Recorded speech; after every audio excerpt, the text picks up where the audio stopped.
Hustle, out on Netflix, new sports drama starring Adam Sandler, Juancho Hernan Gomez, Queen Latifah, and a lot of people from the NBA, involving players, coaches, owners, and commentators. Now, I know what you're going to think. Adam Sandler equals a shit movie, and I get where that expectation comes from. He mostly makes all of those stupid, low-effort comedies, which genuinely are awful films.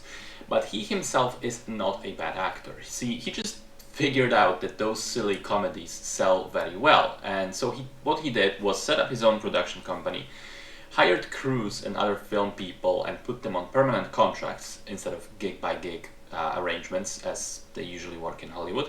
And then once or twice a year, he takes that crew, he takes his actor friends, and he goes to Hawaii or to the Caribbean or Greece or another holiday location and shoots a low effort film there for 2 or 3 weeks.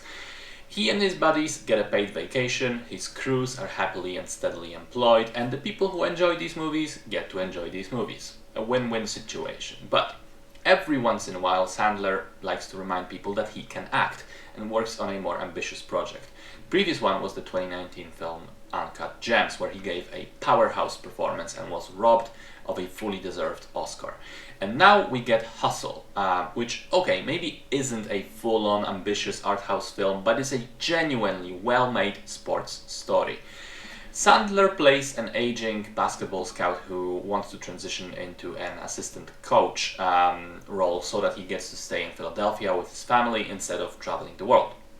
But then after the old owner of the team, who has a lot of respect for him, dies, and his asshole son takes the reins, he forces Sandler to go out one more time.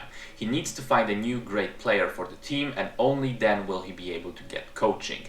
And in Spain, he runs into a pickup game by accident on the street, where he spots a young dude who seems to be an absolute basketball prodigy. And from there on out, you can kind of guess where the story goes. Now, yes, it absolutely follows familiar beats and is a very by-the-book sports movie as far as sports movies go, with maybe the only novelty being how it merges traditional sports journey and the current-day social media aspect of gaining viral popularity.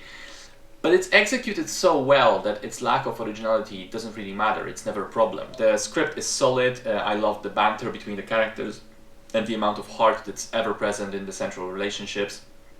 Sandler is great in the role, but unexpectedly, so is Hernan Gomez. He really comes across as a believable and solid actor, despite actually being an NBA player. And of course, the fact that he is a player makes him a believable physical performer. All of the training and game footage is pretty amazing, thanks to the fact that a lot of the other actual professionals are also involved.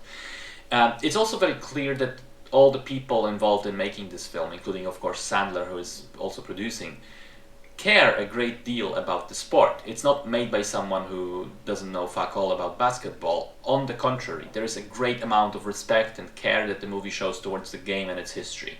And so it just works. It draws you in, it's very engaging, especially on an emotional level, and I'll admit I did get emotional a good couple of times. Solid movie.